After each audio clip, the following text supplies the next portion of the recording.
What is up, everybody? My name is Tristan Folks, and today we have a Canada men's national team preview. Coming up, they'll be playing in the June window, and they'll be playing 2 home games, and they're friendlies, but they're a little more than friendlies. They've made these friendlies a little exciting, to say the least, so very happy about that. And also in this video, I'm going to introduce you to the Canadian Shield tournament.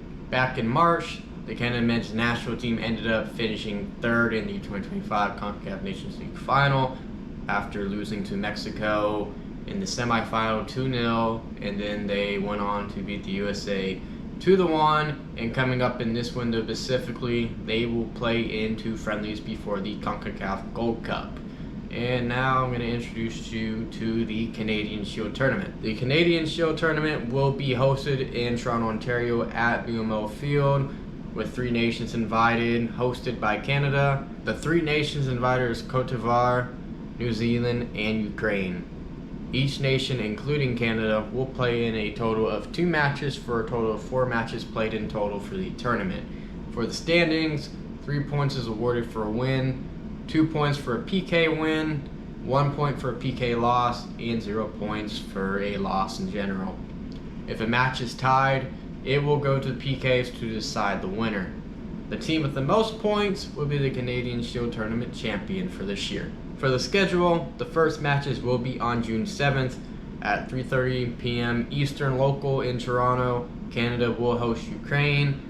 The match after that will be New Zealand against Cote D'Ivoire at 7 p.m. The tournament will conclude on June 10th with New Zealand against Ukraine at 5 p.m. with Canada hosting Cote D'Ivoire at 8:30 p.m.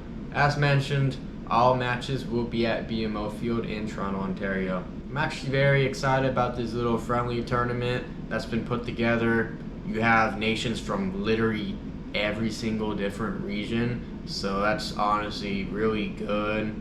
It's also in Toronto, and we know the diversity over there, so I'm sure Maple Leaf Sports and Entertainment is going to get a lot of money out of this one for sure. They're the ones who I believe are running this, but overall it should be fun to see some world-class players out there in Toronto at BMO Field. Now, after talking about that, we're going to preview the Canada men's national team roster. They have called up 23 players, and 3 additional players will be training with the national team currently, which adds up to a total of 26 players.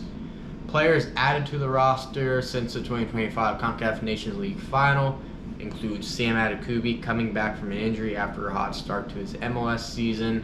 Dual national Gabriel Bencheri getting his first taste of the national team as a training camp player. Luke DeFugaro's returns since getting injured in the October window. We see the return of Richard Larea from an injury. Jaden Nelson finds his way back to the national team for the first time in over a year. Adam Perlman gets a look as a training player currently playing the CPL.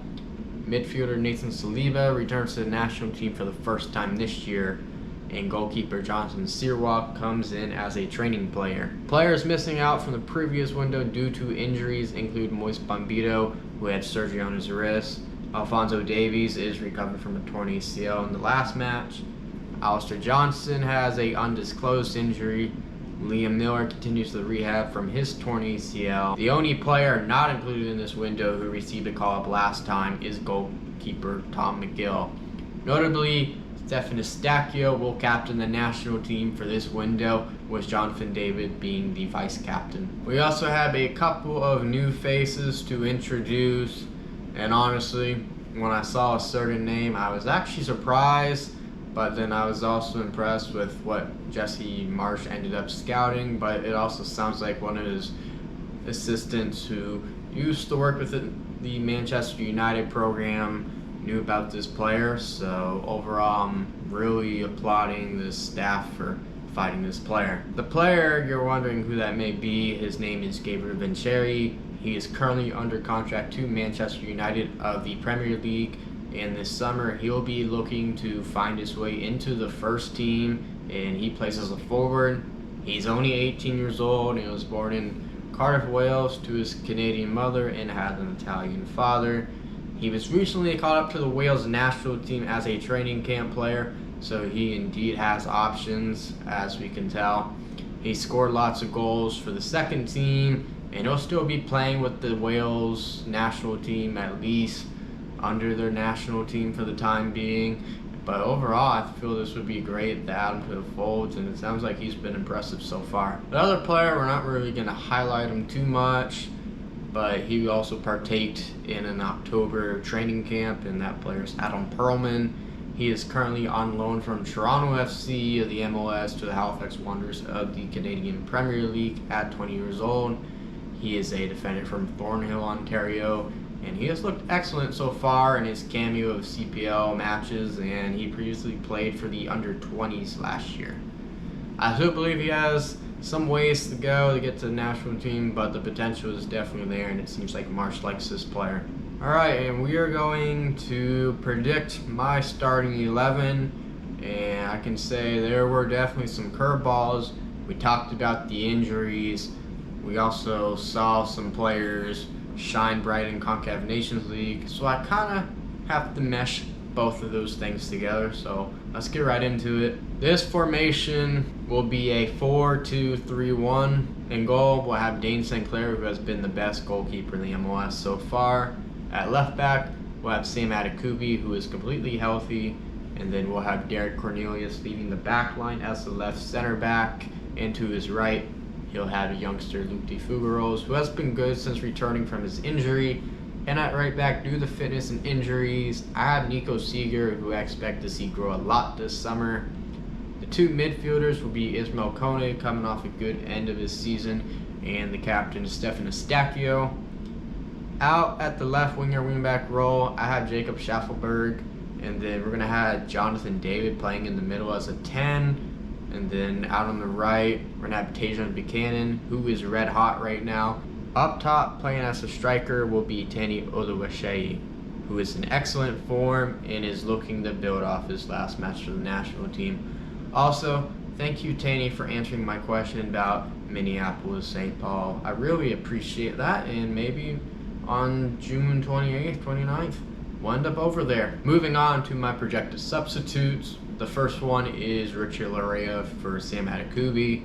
Laryea has just returned, but he very well, just like last summer, will be a lethal weapon off the bench. Adekubi is still getting acclimated to playing under Jesse Marsh, and that's why I feel this change is best. My second change is Matthew Choinière for Ismail Kone. And Choinière surely did not have the best club season and was not healthy the entire season. However, he has been great for the national team and been crucial for set pieces. Him replacing Kone will bring in a different but a positive look. My third substitute is Jaden Nelson for Jacob Schaffelberg. And as you know, Nelson transferred back to the MLS, and he really hasn't missed a beat. I love Nelson a lot as a player since the under-17 days, and I think he has a lot to prove under Marsh right now, and replacing Schaffelberg on the left is the best option. My fourth substitute, out on the right, I have Ali Ahmed for Tajon Buchanan, and Ali Ahmed has been continuing to get better and better as he has a big summer ahead of him as well, low-key. I can see him coming on for Buchanan as mentioned, and he could be a potential X-Factor substitute out there. And then my last substitute, I have Jamie Knight-Labelle for Luke DeFugaros. And honestly, the summer's about building depth for the national team in the back due to the injuries, and honestly, this is a great opportunity. Knight-Labelle was great on loan in the fourth tier at England, and I think he's going to be great for the national team as he's very young, and him replacing DeFugaros would be a great option and also give him some minutes against some really good nations. So that's what my lineup is going to be and what I expect. I was very close to the women's national team one. I only missed it by one player, so that's crazy. But anyways, now we're going to do some predictions. I'm going to predict all 4 matches. So we'll talk about the first one between Canada and Ukraine. I see this overall being a 2-2 draw. I had to think about it, and the best comparison I had was Canada against Uruguay in the Copa America third place match. I think we'll see a match like that. And then in PKs, I'm going to have Ukraine going through for the 2 on this one. They got the goalkeeper from Real Madrid, so he is the real deal in my opinion. Second match, we have New Zealand and Cote D'Ivoire. I have Cote d'Ivoire winning this one 2-0 over New Zealand, who hasn't really seen a lot of good competition as of late. And then moving on to the other two matches, it will be Ukraine against New Zealand, and I see Ukraine beating them 3-1. I'll have Canada beating Cote d'Ivoire with a score of 2-1, which that means Ukraine ends up winning the Canadian Shield tournament for the first time.